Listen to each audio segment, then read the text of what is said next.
دیکھیں اجتہاد بیسیکلی جو لغت میں اس کا مطلب ہے اجتہاد کا وہ کوشش اور محنت کرنا. صحیح. ٹھیک ہے.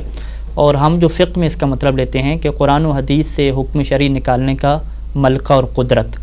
جس فقیہ کے پاس یہ صلاحیت آ گئی ہے کہ وہ قرآن اور حدیث سے حکم شرعی کو نکال سکتا ہے اپنے اوپر بھروسہ کر کے, کسی کی پیروی کر کے نہیں, کسی کی تقلید کر کے نہیں, اپنے اندر اس کی صلاحیت ایسی ہے کہ وہ خود ہی قرآن اور حدیث کو مطالعہ کرے اور اسے حکم شرعی نکال سکتا ہو, اس کے اوپر صلاحیت رکھتا ہو, تو اسے ہم کیا کہتے ہیں کہ اس کے پاس اجتہاد ہے, یعنی اس کے پاس اجتہاد کی صلاحیت موجود ہے. اور یہ جو صلاحیت ہے یہ کیسے آتی ہے؟ بنیادی طور پہ دو چیزوں میں ہم تقسیم کرتے ہیں. پہلی چیز تو کیا ہے کہ قرآن اور سنت جو کہ ہمارا اسلام جس کے اندر نازل ہوا, ایک اسلام کا منبع ہمارے پاس کیا قرآن ہے, اور دوسرا اسلام کا منبع ہمارے پاس جو چشمہ ہے وہ احادیث کا ہے. دو چیزیں ہیں. تو یہ فقیہ ایسا ہونا چاہیے کہ جسے قرآن اور حدیث کا کم از کم پہلے مرحلے میں پہلا مرحلہ کہ خود سے ترجمہ کرنا آتا ہو, خود سے قرآن کا مترجم ہو, خود سے قرآن اور حدیث کو سمجھتا ہو. اب خود سے قرآن و حدیث کو سمجھنے میں جو پہلی چیز آتی ہے وہ چیز یہ آتی ہے کہ وہ کسی ڈکشنری والے پہ اعتماد نہ کرتا ہو, کیونکہ ہم علم اصول فقہ میں یہ بات پڑھتے ہیں کہ قول اللغوی لیس بحجۃ, کہ ڈکشنری والا اگر کسی لفظ کا معنی بتا رہا ہے تو وہ ڈکشنری والی کی بات آپ کے لیے حجت نہیں ہے. اور یہ پریکٹیکل بھی ہے ہمارے پاس, کیونکہ جو اکثر عربی کی قدیم ڈکشنریاں لکھنے والے ہیں اور ان میں جو اکثر تعداد ہے وہ اہل تشیع اور مؤمنین حضرات کی نہیں ہے, ولایت علی علیہ السلام کے ماننے والوں کی نہیں ہے. اب ان لوگوں نے جو لغت کے معنی لکھے, جو عربی الفاظ کے انہوں نے معنی لکھے, وہ اپنے مذہب کے مطابق لکھے. کہ بہترین مثال ہمارے پاس لفظ غنیمت کی ہے کہ انہوں نے لفظ غنیمت کا مطلب کیا لکھا, جو جنگ سے حاصل ہوتی ہے, حالانکہ لفظ غنیمت کا جو مطلب تھا فائدہ تھا, کوئی بھی انسان کو فائدہ حاصل ہو. اور اسی سے حکم شرعی آگے تبدیل ہو جائے گا کہ اب قرآن کہے گا کہ غنیمت کا خمس نکالنا ہے تو وہ کہیں گے نہیں فقط جنگ ہوگی تو پھر خمس نکالیں گے. ہم کہیں گے نہیں, غنیمت کا جو مطلب ہے وہ کیا ہر قسم کا فائدہ ہے. لہذا پہلے مرحلے میں فقیہ جو ہے وہ لغات اور ڈکشنری کے اوپر عبور حاصل کرے گا اور وہ علم فقہ اللغہ پڑھے گا. فقہ اللغت ایک ایسا علم ہے کہ جو متروک ہے, زیادہ نہیں پڑھایا جاتا. فقہ اللغہ پڑھنے کے بعد اس فقیہ کو صلاحیت حاصل ہو جاتی ہے کہ وہ یہ جان سکے کہ کون سا معنی درست ہے جو ڈکشنری والے نے بتایا اور کون سا معنی درست نہیں ہے. اور ظاہری بات ہے اس کے لیے اس کو قدیم عربی زبان کا لٹریچر پڑھنا پڑتا ہے کہ معصوم کے زمانے میں جب یہ لفظ بولا جاتا تھا تو کون سے معنی میں بولنا جائے گا. تو پہلی چیز جو حدیث کو سمجھنے کے لیے, قرآن مجید کو سمجھنے کے لیے جو پہلا علم ہوگا اس علم کو ہم علم فقہ اللغہ کہیں گے. اس کے ساتھ ساتھ پھر الفاظ کا جب اس کے پاس ذخیرہ آ گیا, پھر الفاظ کی پہچان کے لیے ظاہری بات ہے اسے علم چاہیے, اسے ہم علم صرف کہتے ہیں. پھر ہم جو ہے وہ الفاظ کو آپس میں جوڑا, جو اس کی زیر زبریں لگ رہی ہیں, حرکت لگ رہی ہے, اس کے لیے اسے علم نحو چاہیے. دیکھیں یہ بات تو طے ہے کہ قرآن مجید کی جو زیر زبر ہے اس میں کوئی اختلاف نہیں ہے, لیکن جو ہماری احادیث کی کتابیں ہیں ان کی زیر زبر میں تو اختلاف ہے. اب عربی زبان ایسی ہے کہ جس میں زیر زبر ہو, واو کا اضافہ ہو, تو اس سے معنی میں تبدیلی ہو جاتی ہے. لہذا ضروری ہے کہ فقیہ خود علم نحو جو ہے اس کا ماہر ہونا چاہیے تاکہ وہ خود فیصلہ کر سکے, کسی کے اوپر ڈیپینڈ نہ کرتا ہو.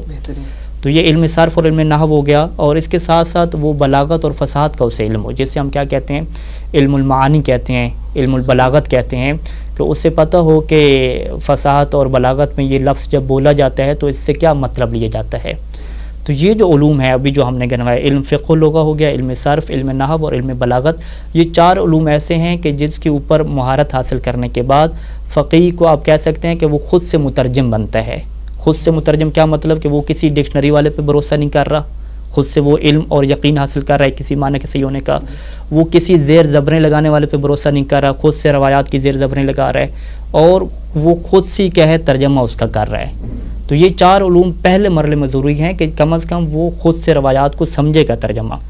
پھر اس کے بعد اگلا مرحلہ آتا ہے کہ روایات کو جوڑ کے آپس میں کہ کون سی عام ہے, کون سی خاص ہے, کون سی ناسخ ہے, کون سی منسوخ ہے, کون سی مطلق ہے, کون سی مقید ہے, کون سی محکم ہے, کون سی متشابہ ہے, ان چیزوں کو آپس میں جوڑ کے کیا نتیجہ نکالے گا.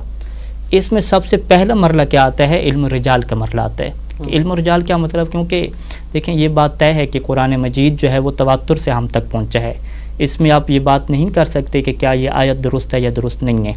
لیکن جو احادیث ہیں, احادیث کے بارے میں ایسا کوئی دعویٰ نہیں ہے کہ حدیث کی کتاب قرآن کی طرح بالکل صحیح ہے, کہ جس میں آپ دوسری بات ہی نہیں کر سکتے. احادیث کے اندر لا ریب فی کا کوئی چکر نہیں ہے اس میں, بلکہ خود معصوم نے فرمایا ہے, گزشتہ اقساط میں ہم بیان کر چکے ہیں کہ اس میں تو سب کچھ مکس ہو چکا ہے, جھوٹ تک اس میں مکس ہو چکا ہے, عام خاص اس میں مکس ہو چکے ہیں.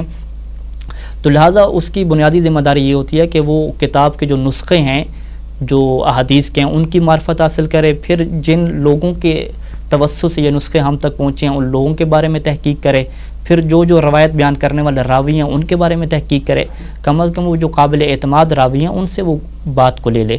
جو مجہول انسان ہے تو اس سے تو کوئی اپنے 1000 روپے کے بزنس کے لیے مشورہ لینے کے لیے تیار نہیں ہے، تو آپ دین کا مسئلہ لے رہے ہیں ایک ایسے راوی سے کہ جس کا بارے میں آپ کو کچھ بھی علم نہیں ہے، ہو سکتا ہے کہ جعلی شخصیت ہو۔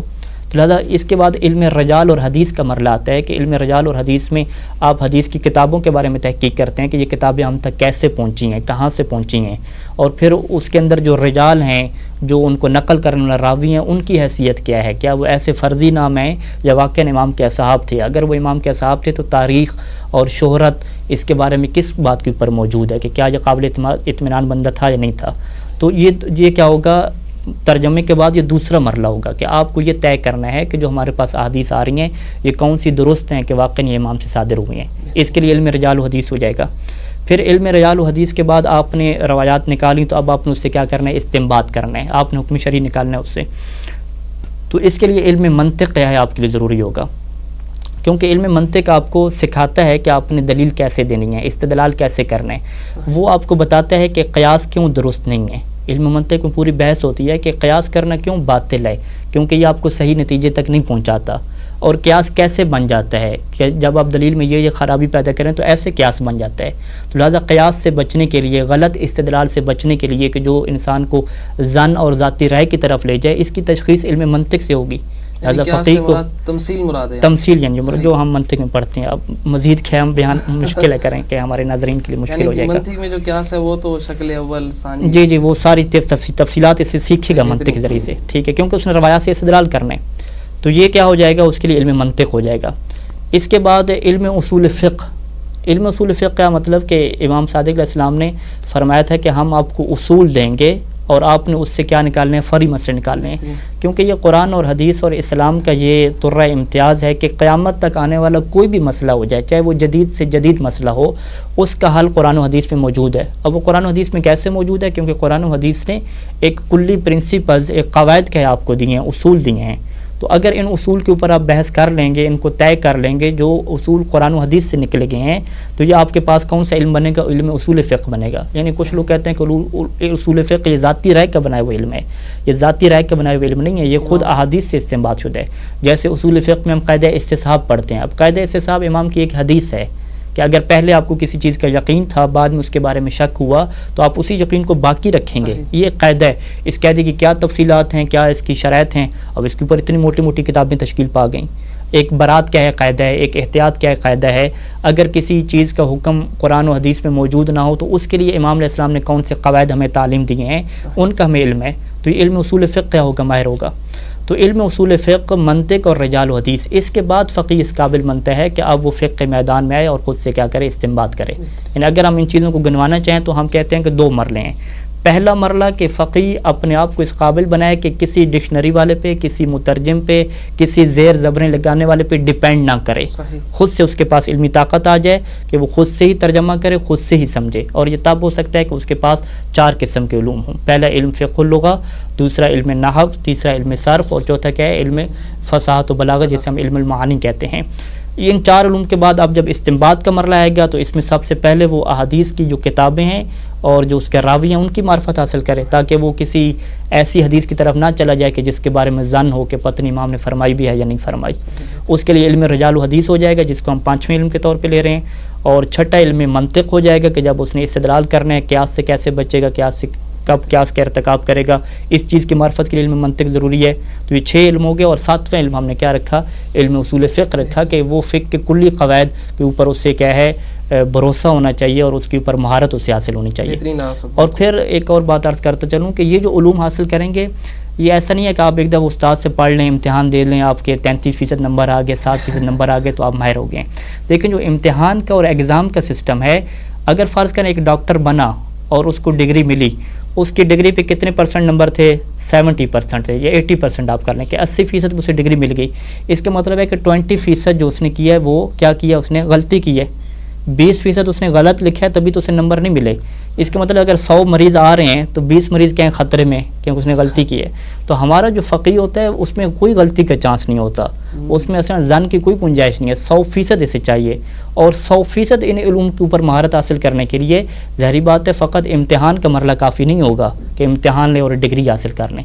لہٰذا ہمارے یہاں کوئی ڈگری کا کنسیپٹ نہیں ہے, ڈگری کا کوئی ایشو نہیں ہے. ہمارے یہاں ایک فقیہ خود منوائے گا اپنے آپ کو, خود پڑھے گا پہلے, پھر پڑھائے گا, پھر اس کے پاس جو شاگردان بیٹھیں گے لوگ ہوں گے, خود اس کی گفتگو اور وہ خود اپنے آپ کو حوزے میں اور علمی مرکز میں ثابت کرے گا کہ مجھے ان علوم میں مہارت حاصل ہے. تو اگر ڈگری سے کام چلانا ہو تو یہ تو ایک ظن کی کیفیت ہو جائے گی کہ اتنے % آپ کے نمبر مل گئے ہیں اور باقی کیا ہے, اس کا مطلب ہے دین خطرے میں آ گیا باقی.